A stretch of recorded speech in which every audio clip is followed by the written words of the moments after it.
많이 더우시죠? 이렇게 고백했으면 좋겠습니다. 예수 때문에 우리의 마음은 시원합니다. 시작. 우리의 마음은 시원합니다. 네, 옆 사람에게 한번 더 하겠습니다. 성령 충만함을 받으십시오. 아멘. 아멘. 네. 오늘은 부흥 우리가 어찌할꼬 라는 주제로 함께 은혜를 나누려고 합니다.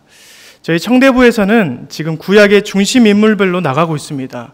아담부터 아브라함, 이삭, 야곱, 모세, 여호수아를 지나 사사기의 내용을 함께 살펴보면서 지난 주일에는 사무엘상 부분을 함께 나눴습니다. 그런데 인물 중심으로 가는 말씀 연구가 사사기에서 멈췄습니다. 왜냐하면 사사기의 말씀을 보면서 너무 힘들었기 때문입니다. 너무 어두웠습니다. 이유는 두 가지입니다. 하나는 이스라엘 백성들이 너무한다 생각했습니다.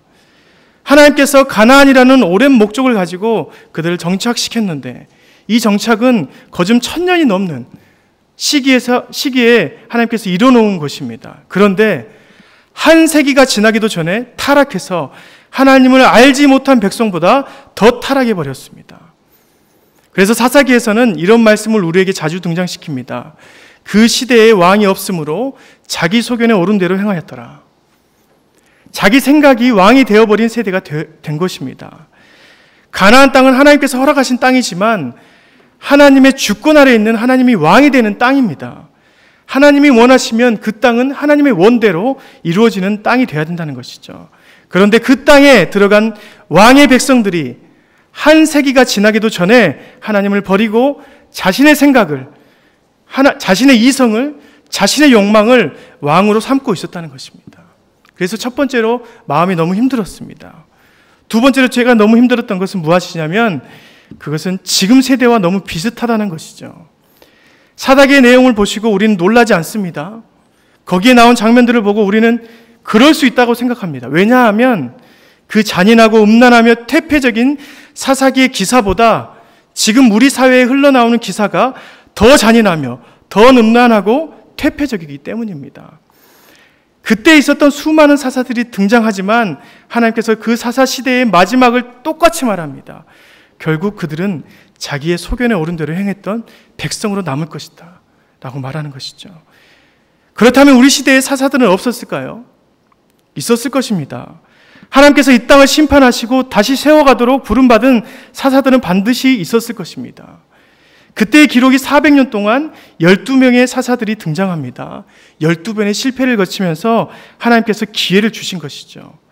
만약에 우리 세대가 그렇게 사사시대보다 퇴폐적인 시대라면 우리에게 하나님께서 이 시대를 맡길 만한 심판자로서 사사를 분명히 주시지 않았겠습니까? 많은 설교자들을 통해서 그 입을 통해서 회개를 선포했을 것입니다.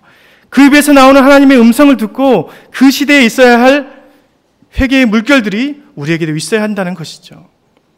하지만 우리 세대를 마지막으로 평가하는 하나님의 목소리는 어떤 평가로 마무리될 수 있었을까요? 자신의 소견에 옳은 대로 행하였더라. 이 평가를 지금 우리가 벗어날 수 있을까요? 그렇지 못합니다. 저 한 줄의 기사보다 더욱 힘든 표현으로 우리 세대를 표현할 수 있을 것입니다. 어찌 보면 예수님께서 말씀하셨던 마지막 시대일 수도 있습니다. 종말을 맞이하는 거룩한 성도들이 아니라 종말의 심판을 두려워하며 떨어야 할 불쌍한 이스라엘 민족과 같은 곳이 이곳이 될 수 있다는 것이죠.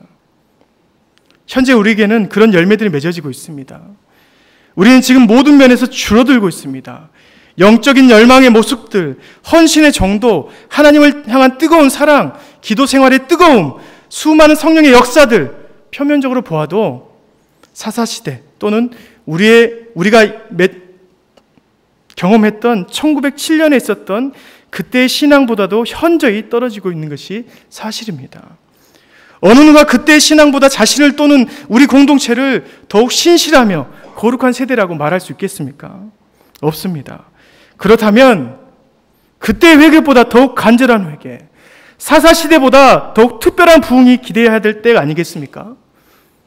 오히려 우리가 성경 공부에서 배웠듯이 하나님의 심판과 징계는 차라리 우리가 주님 앞에 돌아가야 될 중요한 축복의 도구이니 차라리 이 시대에는 하나님의 징계를 주시라고 기도해야 될 때 아니겠습니까? 하지만 우리가 하나님의 징계를 감당할 수 있는 몸들입니까? 지난 수요일에 함께 나눴듯이 하나님의 죄에 대한 맹렬한 진노는 우리가 감당하지 못합니다. 그 진노를 하나님을 향해서 주라고 말할 수조차 없는 우리의 모습들입니다.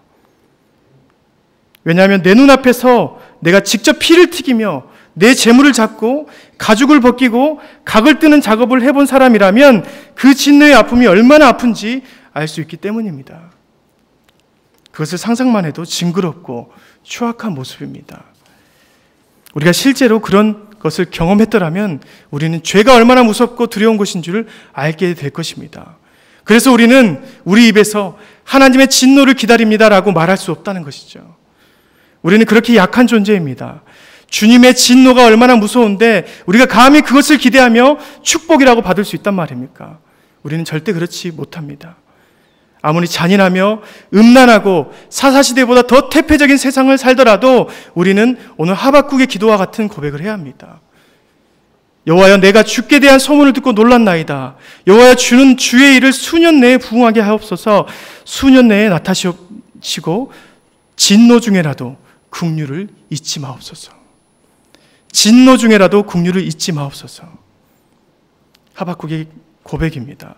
내가 주님에 대한 소문을 듣고 놀랐습니다라고 고백합니다. 이때 사용되는 소문이란 단어는 소식, 명성, 위엄을 말하는 것입니다. 그러니까 이 문장은 내가 주님의 위엄을 듣고 주님이 어떤 분인지 듣고 이 상황에서 주님께서 어떻게 하실 분인지 듣고 온몸이 떨렸다는 것이죠. 그분은 공의의 하나님이십니다. 죄에 대한 확실한 심판자이십니다. 이 세대에 그분을 막을 자가 없다는 것을 들었다는 것이죠. 온 역사를 살펴보아도 하나님께서 앞서 가시면, 심판하시면 무너지지 않는 나라가 없었다는 것입니다. 그런 그분이 우리를 향한 그 마음의 소식을 들었다는 것이죠. 하지만 여러분, 하나님께서는 그냥 심판자의 하나님이지만은 않습니다. 주님, 수년 내에 부응하게 하옵소서. 진노 중에라도 주님의 긍휼을 보여주시옵소서라고 고백하는 하박국의 마음을 우리가 깨달아야 한다는 것이죠. 우리가 죽어 마땅하지만 주의 진노가 우리에게 넘쳐나는 세대이지만 주님, 그 가운데서도 부응을 허락하여 주시옵소서라고 고백해야 한다는 것입니다. 여러분, 수년 내에 부응하게 하옵소서라고 고백할 때 이 부응이란 단어는 성경에 딱 한 번 나옵니다. 그런데 이 부응의 의미를 우리가 잘 알고 사용해야 될 필요가 있습니다. 이때 말하는 부응은 원어의 뜻으로 보면 살아나다, 되살아나다, 생명이 솟게 되다라는 뜻입니다. 그러니까 생명이 없는 상태에서 생명을 부어지는 그런 느낌을 말하는 것이죠. 우리가 알고 있는 수적인 부응을 말하는 것이 아니라 오히려 이때 사용되는 부응은 구원과 가까운 단어라는 것입니다. 멸망받았어야 될 존재의 삶에서 살아나는 존재가 되게 해주십시오라고 고백하는 것이죠. 이 부흥이라는 것을 생명이라는 단어로 바꿔 사용하면 주님, 수년 내에 우리를 살게 해주십시오라는 고백과 같은 것입니다. 죽어있던 이 세대, 진노 중에라도 주님의 긍휼로 살려주십시오라는 간절한 고백이 있다는 것입니다. 여러분, 왜 이렇게 하박국이 애태가 간절하게 고백했을까요? 이 세대가 죽어있는 세대이기 때문이었습니다. 지금은 살아있는 것 같지만 곧 죽을 세대라는 것입니다. 여러분들 조금만 뒤로 살펴보면 학개서가 있습니다. 학개서 한번 살펴볼까요? 학개서 2장입니다.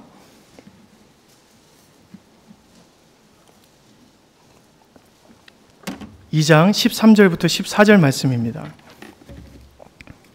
제가 읽어드리겠습니다. 학개가 이르되 시체를 만져서 부정하여진 자가 만일 그것들 가운데 하나를 만지면 그것이 부정하겠느냐 하니 제사장들이 대답하여 이르되 부정하리다 하더라. 이에 학개가 대답하여 이르되 여호와의 말씀에 내 앞에서 이 백성이 그러하고 이 나라가 그러하고 그들의 손의 모든 일도 그러하고 그들이 거기에서 드리는 것도 부정하니라. 어떤 내용인지 아시겠습니까? 제사장을 불러다가 시체를 만지면 그 손이 어떻게 되느냐 물어봅니다. 그러니까 제사장들이 어떻게 말합니까? 부정해진다라고 말합니다. 그래, 부정해진다. 그런데 여호와 하나님이 보시기에 내 앞에 있는 백성이 모두 시체 만진 소처럼 죽음의 손이 되었다는 것입니다. 제사장이 너희들의 손도 마찬가지다. 너희들이 거룩하다고 제물로 올린 그 손조차도 부정해져서 하나님께서 받지 않는, 하나님께 상달되어지지 않는 그런 재물이 됐다라고 말합니다. 사회, 문화, 종교, 심지어 하나님께 드리는 제사장의 손, 재물까지도 하나님 앞에서 산 재물이 아니라 죽어 썩어진 것으로 보이는 이 세대를 죽음의 세대라고 하지 않을 수 있겠냐고 고백하는 것입니다.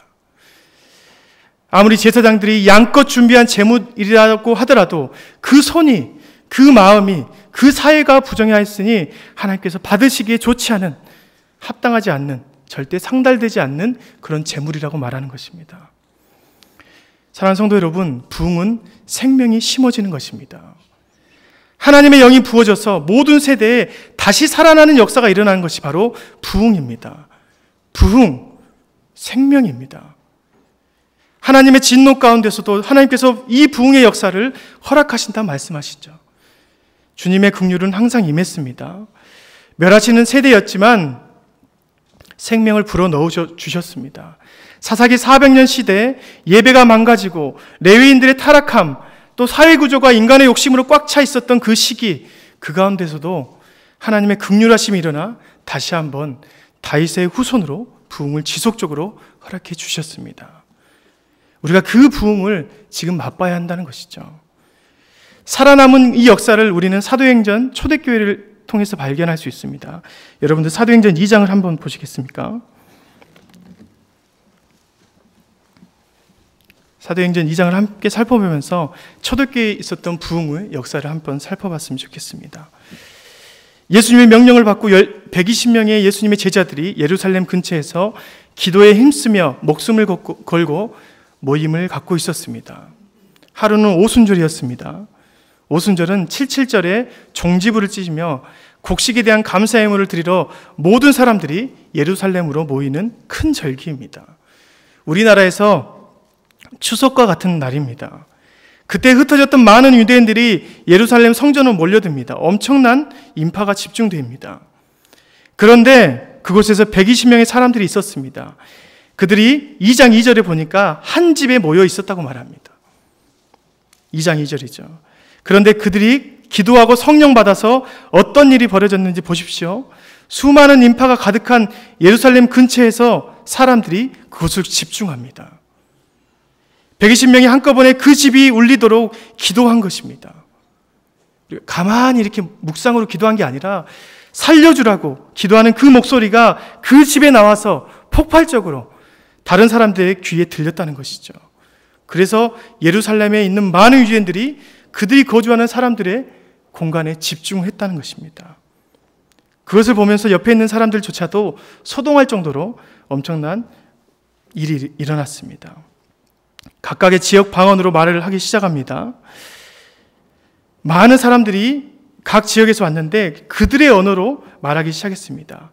이 사람들은 누가 봐도 갈릴리 사람인데 갈릴리의 언어를 하는 게 아니라 마치 프랑스의 언어, 영어, 스페인어로 말하기 시작했다는 것입니다.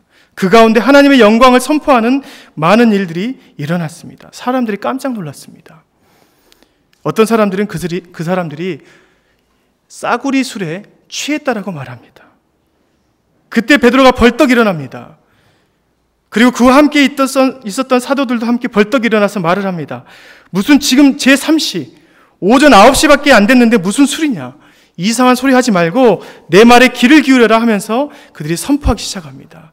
그 선포의 말씀이 오늘 요엘 말씀에 있었던 예언의 말씀을 그대로 말해줍니다. 17절부터 말씀이죠. 말세에 내가 내 영을 부어줄 텐데 그래서 그들에게 영을 충만하게 하서 모든 사람들에게 하나님의 말씀을 전하게 할 것이다. 20절 주의 크고 영화로운 날이 이르기 전에 해가 변하여 어두워지고 달이 변하여 피가 되리라. 멸망할 것이다. 하지만 누구든지 주의 이름을 부르는 자는 구원, 부흥을 맛볼 것이다 라고 말합니다. 어둠, 흑암이 찾아온다고 말합니다. 이를 요엘 선지자는 말세라 표현합니다. 하나님을 알지 못하거나 또는 우리가 하나님과 함께하지 않는 삶을 흑암의 삶, 말세의 삶을 살고 있는 것과 같습니다. 여러분, 태초에 하나님의 손길이 닿지 않았던 그 시기를 성경에서 뭐라 말합니까? 흑암이라 말합니다. 우리가 그 흑암을 스스로 만들어낸다고 말하는 것이죠. 말세라는 것은 우리의 삶의 흑암으로 가는 발걸음을 말하는 것입니다. 해가 변하여 어두워지고 달이 뜨는데 그것도 시간이 지나서 모두 지나가면 결국 처절한 피가 튀기는 종말의 시기가 될 것이다라고 말합니다. 그래서 그 흑암을 걸어가는 자들에게 21절에 주님의 이름을 부르는 모든 자들에게 구원이라는 생명을 허락해 주신다 말씀하시는 것이죠. 그들에게 흑암이 찾아왔습니다. 베드로는 너희가 주 대신 예수를 죽였다, 흑암으로 만들었다. 하지만 그분이 스스로 다시 살아나셨다 말씀하십니다. 그 말을 들은 자들이 마음이 찔려서 오늘 말씀 37절의 말씀을 하는 것이죠. 그들이 이 말을 듣고 마음에 찔려 베드로와 다른 사도들에게 물어 이르되 형제들아 우리가 어찌할꼬 하거늘. 38절 베드로가 이르되 너희가 회개하여 각각 예수 그리스도의 이름으로 세례를 받고 죄 사함을 받으라. 그리하면 성령의 선물을 받으리라.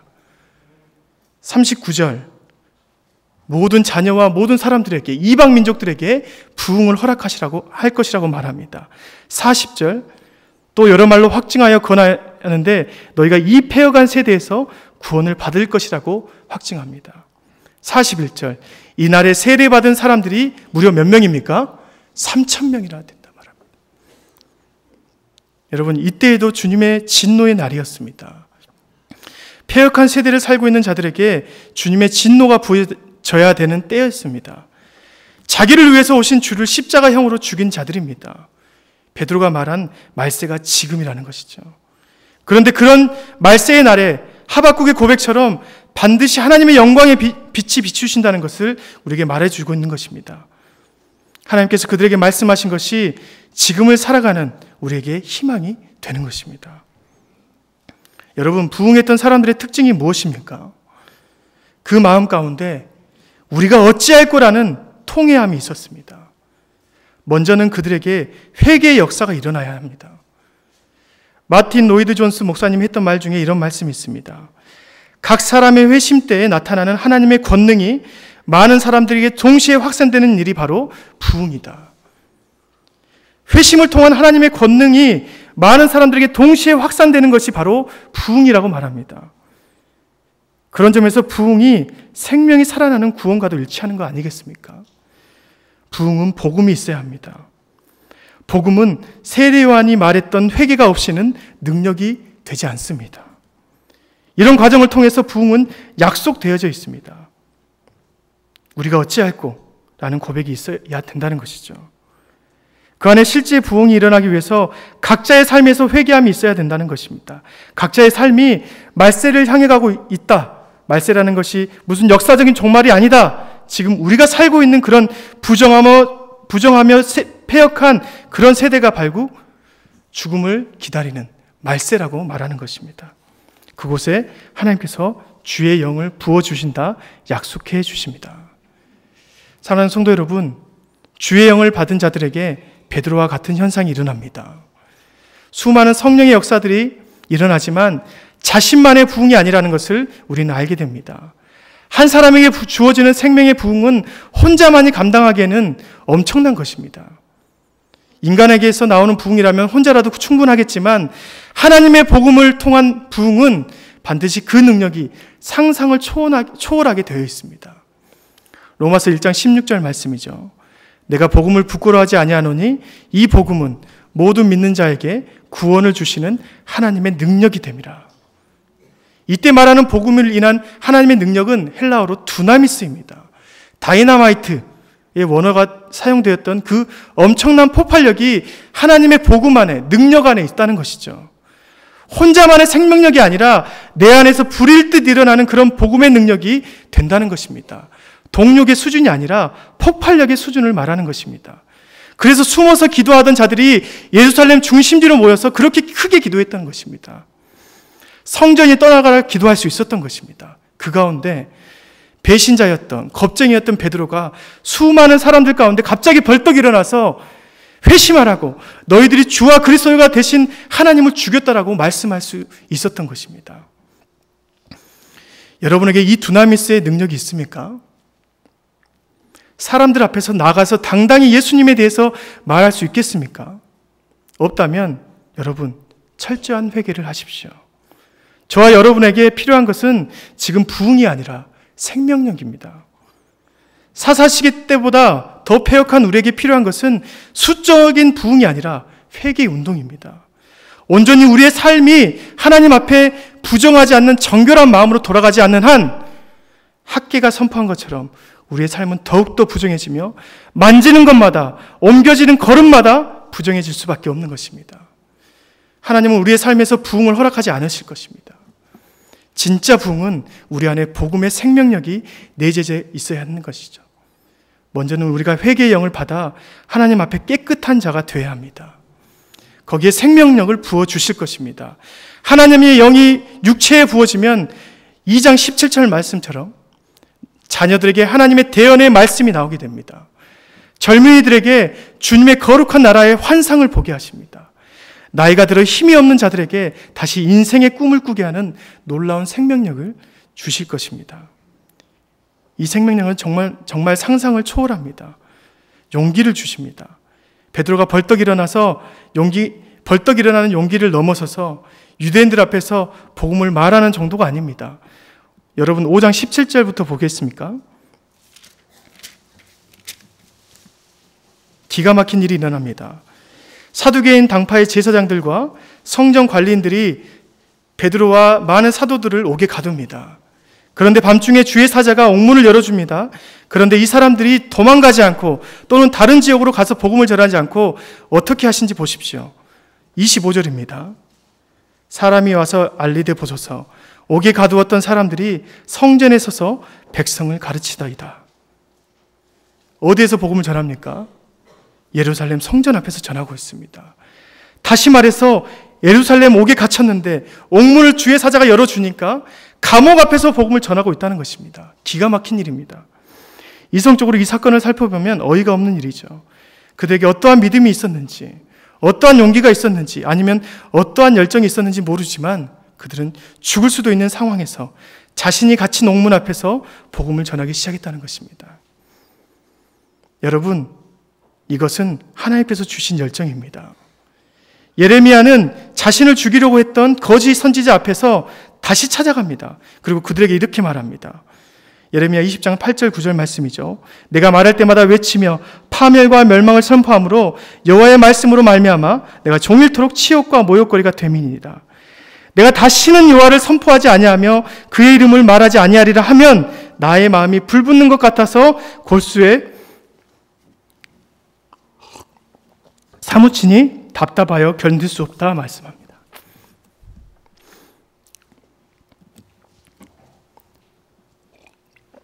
주님이 주신 생명력의 능력은 이 정도의 역할을 감당하고 있습니다. 내가 뺨을 맞고 그들에게 죽어도 상관없다. 내가 수령에 빠져서 며칠을 사람들의 그림자를 보지 못하고 짐승들의 위협을 받았어도 상관없다. 그 마음과 고통 때문에 내가 다시는 여호와를 선포하지 않겠다고 다짐했지만 내 안에 불같은 이것이 다시 이 복음을 전하지 않으면 안 되겠다고 내 마음을 요동치며 있다고 말하는 것입니다. 내가 잠을 이룰 수 없다라고 말합니다. 아무리 트라우마가도 그것이 새어나오지 않을 수 없다는 것이죠. 사도행전 5장 28절은 드디어 마지막 경고를 하고 그들에게 단단히 말합니다. 그 입 다물고 다시는 예수의 예자도 꺼내지 말라. 크게 경고합니다. 다시 보는 날에는 너희들은 죽을 것이다 말하는 것이죠. 그런데 베드로와 사도들이 예레미야와 같은 말을 합니다. 29절입니다. 베드로와 사도들이 대답하여 이르되 사람보다 하나님께 순종하는 것이 마땅하니라. 너희들의 말은 들리지도 않는다. 내가 하나님의 음성을 듣고 그 말씀에만 순종하는 것이 지금 내 이 열정이 불붙는 것 같아서 마땅하다라고 말하는 것이죠. 사랑하는 성도 여러분, 그 생명력은 어느 누구도 막을 수 없습니다. 여러분, 우리가 교회의 부흥을 이루고 싶으십니까? 교회 안에서 어떤 프로그램, 여러분의 재정을 볼 필요 없습니다. 여러분, 여러분의 가정이나 교회에서 예루살렘에서 외쳤던 소리 높이는 주님을 향한 우리가 어찌할꼬 회개가 먼저 필요함을 명심하시길 바랍니다. 직분자라고 가만히 있어서는 안 됩니다. 집에서 소리 높여 회개하시길 바랍니다. 자녀들과 가족들 앞에서 회개의 역사를 일으켜내시길 바랍니다. 언제나 부흥의 반석이 되었던 그 안에 회개의 역사가 있어야지 우리에게 부흥이 있다는 것을 명심하시길 바랍니다. 교회 모임 가운데 회개의 역사가 일어나야 될 것입니다. 온 교회의 성도가 초대교회 성도들처럼 기도하는 모임에 머물러 있어야 합니다. 그것이 이 세대에 가장 필요한 것입니다. 하나님께서 우리에게 가장 원하시는 것, 하나님의 진노 중에 주님의 긍휼을 구하는 작업들이 우리 안에 있어야 된다는 것이죠. 여러분, 금요 기도회 때 오시길 바랍니다. 금요 기도회가 사람이 적어서 드리는 말씀이 아니라는 것을 알 것입니다. 지금 드리는 이 말씀을 숫자 자체를 채우려고 오해하는 사람들에게는 희망이 없습니다. 지금 우리가 함께 합심으로 기도하며 성령님을 구하는 유일한 예배가 바로 금요 기도회라서 그곳에 가능성이 있는 것입니다. 우리가 그 경험을 해야 합니다. 예루살렘 성청 근처에서 120명의 성도들이 기도함으로 주변에 있는 사람들을 집중시켰습니다. 우리 교회 성도들이 이 기도회를 통해서 통회하며 회개하는 그런 울음소리가 이 지역을 집중시켜야 되지 않겠습니까? 여러분, 신고가 들어가야 되지 않겠습니까? 순천대에서 축제하더라도 지역에 집중하고 신고가 최소한 한 번은 들어가는데 우리 교회는 그런 경험이 없습니다. 도저히 안 되겠다. 그 통회함과 회개함이 있어서 도저히 안 되겠다. 시끄러워서 안 되겠다. 방음을 더욱 철저히 하는 한이 있더라도 우리에게 이런 기도 모임의 뜨거움이 되살아나야 합니다. 주의 영이 부어져야 합니다. 요엘이 말했던 말세를 살아가는 우리에게도 주님의 영이 부어지기를 간절히 구해야 합니다. 그래야 부흥, 생명이 다시 찾아오는 것입니다. 복음의 생명력이 폭발력을 가져 누구도 막지 못하는 그런 부흥 운동이 돼야 합니다. 여러분, 부흥 운동은 전도 운동이 아닙니다. 마지막으로 마틴 로이드 존스 목사님의 글귀를 한번 소개해주고 마치려고 합니다. 그는 유럽의 최악의 상황에서 1년 만에 몇천 명을 전도하신 분입니다. 그분이 부흥이라는 책을 써가지고 이런 말씀을 하셨습니다. 친하는 여러분, 지금은 노래할 때가 아닙니다. 우리가 이방에 있어서 어찌 여호와의 노래를 부를꼬, 시온이 이 모양인데 어찌 수금을 잡을 수가 있겠습니까? 부흥은 교회가 교회 밖의 상황들을 고려해 결정하는 일이 아닙니다. 그것은 교회에서 이루어지는 일입니다. 사람은 부흥을 일으킬 수 없을 뿐 아니라 부흥을 설명할 수도 없다는 것을 명심하시기 바랍니다. 여러분, 부흥은 교회 밖을 향해서 초점을 맞추는 게 아닙니다. 부흥은 사람이 결정하고 진행하는 것 아닙니다. 진심, 이 시대의 부흥을 원한다면 여러분들 안에 생명을 구하십시오. 회개의 기도를 하십시오. 그 가운데 주님의 영이 정결과 회복의 영을 회복시켜 주실 것입니다. 그때 하나님께서 우리 교회를 엄청난 부흥의 역사를 일으켜 주실 것입니다. 이것을 믿는 저와 여러분이 되시길 간절히 주님의 이름으로 축복합니다. 기도하겠습니다. 하나님 아버지, 감사합니다. 말세를 살아가는 우리들입니다. 우리가 어찌할꼬 이렇게 살다가는 죽음의 말세를 당하게 될 터인데, 하나님, 우리에게 구원의 역사, 부흥의 역사를 허락하여 주옵소서. 생명력을 다시 찾아서 누구도 입을 틀어막지 못하는 그런 전도의 부흥이 일어날 수 있도록 인도하여 주옵소서. 그 생명력으로 인하여서 우리 교회가 하나님의 부흥의 역사를 맛보는 그런 귀한 교회 될 수 있도록 주님 인도하여 주옵소서. 감사드리며 예수님의 이름으로 기도드립니다. 아멘. 찬송가